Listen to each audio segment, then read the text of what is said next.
ஓம் ஸ்ரீ பிரித்யங்கரா தேவியே போற்றி போற்றி. நல்லதே நினைப்போம், நல்லதே நடக்கும். சக்தி பிரித்யங்கரா குழந்தைகளுக்கு இந்த தாயின் ஆசீர்வாதம் என்றுமே முழுமையாக கிடைக்கட்டும். அன்பு பிள்ளையே, உன் பூஜை அறையில் 2 தீய சக்திகள் இருக்கிறது. அந்த 2 தீய பொருள்களும் உன் வீட்டை விட்டு விலகினால்தான் உன் தாய் கொடுப்பதை நீ முழுமையாக எடுத்துக்கொள்ள முடியும். அப்பொழுதுதான் நான் எது கொடுத்தாலும் அது உன் வீட்டில் தங்கும். உன் இல்லத்தில் இருக்கும் கடற்பிரச்சனைகள், மன உளைச்சல்கள், உறவு பிரச்சனைகள் போன்ற அனைத்துமே இந்த தீய பொருட்களால் தான் உன் வீட்டில் ஏற்பட்டு கொண்டிருக்கிறது. அதனால் இந்த பதிவானது எவ்வளவு முக்கியமானது என்று இப்பொழுது நீ அறிந்திருப்பாய் என்று நினைக்கிறேன். என் தங்கமே, அதனால் இந்த பதிவினை முழுவதுமாக கேட்டு நான் சொல்வதை நீ அப்படியே செய்துவிட்டால் நிச்சயமாக உன் குடும்பத்தில் இருக்கின்ற அனைத்து பிரச்சனைகளும் தீரும். அனைத்து உறவு சார்ந்த பிரச்சனைகளும் விலகி நீ சந்தோஷமான வாழ்க்கையை வாழ்வாய். ஆனால் அப்படியெல்லாம் செய்யாமல் அலட்சியமாக நினைத்து கொண்டு தவறவிட்டால் அதற்கு என்ன பலன்களோ அதுதான் உனக்கு கிடைக்கும். உன் அன்னை சொல்லக்கூடிய ஒவ்வொரு விஷயங்களும் உன் வாழ்க்கையில் முன்னேற்றத்திற்கு எப்பொழுதும் உதவியாக இருக்கும் என்பதை மனதில் வைத்துக்கொள். நீ விரும்பிய அனைத்து விஷயங்களையும் அடைவதற்கு இந்த பதிவானது உனக்கு உதவியாக இருக்க போகிறது. அந்த தீய பொருளை உன் வீட்டில் இருந்து தூக்கி எறி. நிச்சயம் நீ நினைத்த காரியம் அனைத்தும் உனக்கு கிடைக்கும். ஏனென்றால் என் அன்பு குழந்தையே, சில நாட்களாக நீ கடன் பிரச்சனை, குடும்ப பிரச்சனை, மன உளைச்சல், எவ்வளவு சம்பாதித்தாலும் வீட்டில் காசு தங்கவில்லை என்று நீ தினமும் நிம்மதி இல்லாமல், சந்தோஷம் இல்லாமல் கஷ்டப்பட்டு கொண்டிருக்கிறாய். எதனால் தெரிகிறதா? உன் பூஜை அறை சுத்தமாக இல்லை. என் தங்கமே, எவ்வளவுதான் உனக்கு பிரச்சனைகள் இருந்தாலும் பூஜை அறையை நீ சுத்தமாக வைத்துக் கொள்ள வேண்டும். இல்லை என்றால் பண பற்றாக்குறை, கடன் பிரச்சனைகள், எவ்வளவு சம்பாதித்தாலும் செலவுகள் வந்து கொண்டே இருக்கும். குடும்பத்தில் தேவையில்லாத குழப்பங்கள் ஏற்பட்டு கொண்டே இருக்கும். ஆனால் நீயோ இதை எதையும் தெரிந்து கொள்ளாமல் என்ன செய்வதென்றே தெரியவில்லையே, வாழ்க்கையே சூனியமாய்விட்டதே என்று புலம்பிக் கொண்டும் இருப்பாய். என் அன்பு குழந்தையே, எப்பொழுதும் நம் வீட்டை நாம் சுத்தமாக வைத்து கொள்ள வேண்டும். ஏனென்றால் நம் வீட்டில் தெய்வங்கள் வாசம் செய்கிறார்கள் அல்லவா? அதே போலதான் உன்னுடைய பூஜை அறையும் முக்கியமாக நீ சுத்தமாக வைத்து கொள்ள வேண்டும். ஏனென்றால் உன்னுடைய இஷ்ட தெய்வமான வராகி அம்மாவும் உன் குலதெய்வங்கள் ஆனவர்களும் அங்கேதானே வாசம் செய்து கொண்டிருக்கிறார்கள். அவர்கள் அங்கே இருக்கிறார்கள் என்றால் அந்த இடத்தை நாம் எவ்வளவு சுத்தமாக வைத்து கொள்ள வேண்டும். நீ தினந்தோறும் அவர்களுக்கு விளக்கு ஏற்றி பூஜை புனஸ்காரங்கள் செய்வதோடு மட்டுமல்லாமல் அந்த அறையை நீ எப்பொழுதும் சுத்தமாக வைத்துக்கொள்ள பழகு என் தங்கமே. ஏனென்றால் அப்பொழுதுதான் அங்கு அவர்கள் மனமகிழ்ச்சியோடு இருப்பார்கள். அவர்கள் மனமகிழ்ச்சியோடு இருந்தால் மட்டுமே தான் நம்முடைய வாழ்க்கையானது மனநிறைவான நிம்மதியான வாழ்க்கையை நாம் வாழ முடியும். அதனால்தான் சொல்கிறேன் என் தங்கமே, எப்பொழுதும் பூஜை செய்துவிட்ட பிறகு பூஜை அறையில் நறுமணமான பொருட்களை வைக்க பழகு.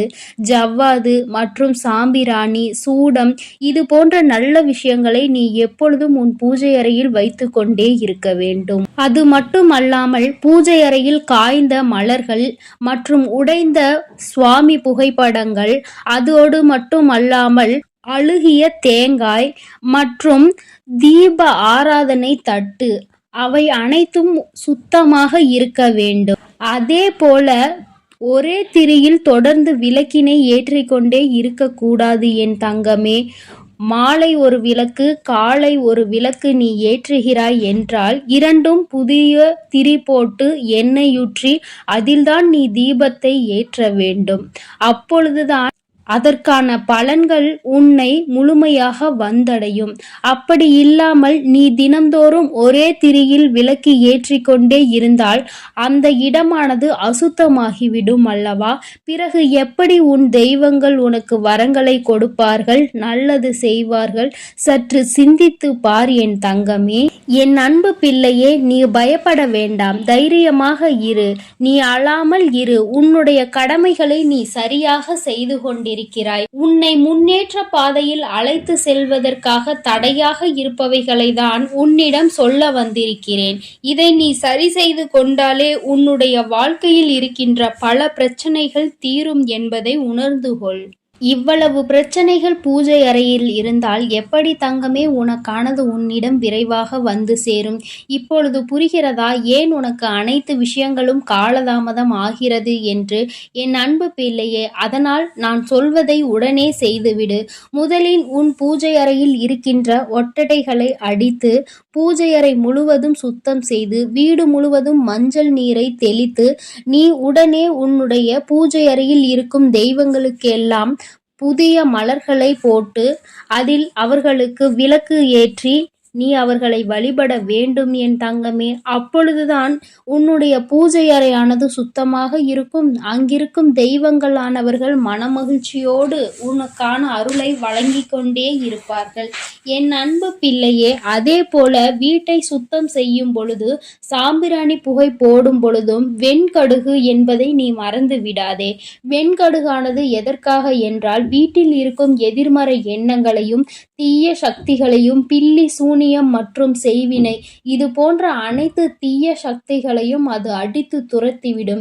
இந்த வெண்கடுகானது உனக்கு நாட்டு மருந்து கடைகளில் கிடைக்கும். அதை நீ கொண்டு வந்து உன்னுடைய பூஜை அறையில் வைத்துக்கொள்.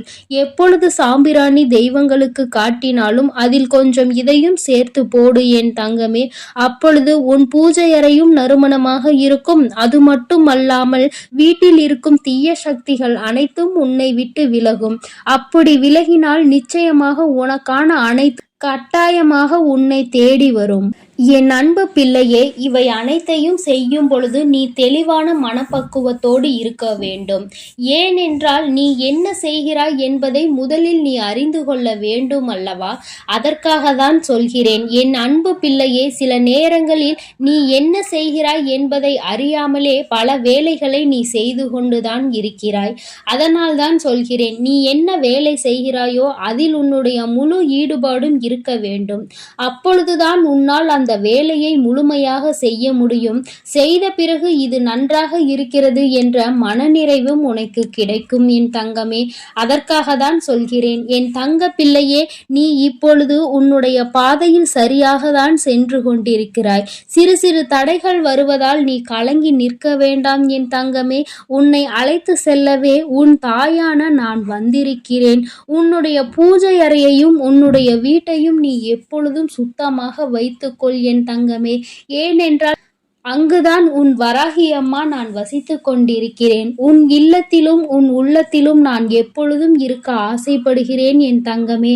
அதனால் நீ எனக்கு பூஜை புனஸ்காரங்கள் எதுவும் செய்யவில்லை என்றாலும் நான் இருக்கும் இடத்தை நீ எவ்வளவு சுத்தமாக வைத்துக் கொள்கிறாயோ நான் உன்னை அவ்வளவு பத்திரமாக பார்த்து கொள்வேன் என்பதை மட்டும் நீ மறந்து விடாதே என் அன்பு பிள்ளையே. இனி நீ எதற்காகவும் கலங்க வேண்டாம், எதை நினைத்தும் வருந்த வேண்டாம். நான் உன்னோடு இருந்து உனக்கான அனைத்து விஷயங்களையும் நான் சிறப்பாக செய்து கொடுக்க போகிறேன் என் தங்கமே. மறவாமல் உன் பூஜை அறையில் இருக்கின்ற காய்ந்த மலர்கள், அழுகிய தேங்காய்கள், பூஜை தட்டுகள் இவை அனைத்தையும் தூக்கி எறிந்துவிட்டு சுத்தமாக உன்னுடைய பூஜை அறையை வைத்துக்கொள். எப்பொழுதும் நறுமணம் மிகுந்த மலர்களை கொண்டு உன்னுடைய தெய்வங்களை நீ பூஜை செய். அப்பொழுதுதான் உன்னுடைய அனைத்து வேண்டுதல்களையும் அவர்கள் மனமுகந்து உனக்காக செய்து கொடுப்பார்கள் என் தங்க பிள்ளையே. இவ்வாறாக நீ செய்து கொண்டால் உன்னுடைய கடன் பிரச்சனைகள், உன்னுடைய குடும்ப பிரச்சனைகள் அனைத்தும் உன்னை விட்டு நீங்கி நிரந்தரமாக நீ சந்தோஷமாக வாழும்படி நான் செய்து கொடுப்பேன் என் தங்கமே. நீ எப்பொழுதும் தைரியமாக இருக்க வேண்டும். நீ எதை செய்தாலும் அதில் உறுதியோடும் நம்பிக்கையோடும் இருக்க வேண்டும் என் தங்கமே. உனக்கானது உன்னை விட்டு எங்கும் செல்லாது. கிடைப்பதற்கு கொஞ்சம் காலதாமதம் ஆகலாமே தவிர அது உனக்கு கிடைக்காமல் போகாது என்பதை மனதில் உறுதி கொள் என் அன்பு பிள்ளையே. எண்ணம் போல்தான் வாழ்க்கை என்பதை எப்பொழுதும் மறந்து விடாதே. நீ நல்லதையே நினை. உன் வாழ்வில் எப்பொழுதும் நான் உனக்கு நல்லதை மட்டுமே செய்து கொடுக்கிறேன். ஓம். என் அன்பு குழந்தைக்கு இந்த சக்தி பிரித்யங்கராவின் அன்பும் ஆசீர்வாதமும் முழுவதுமாக கிடைக்கும்.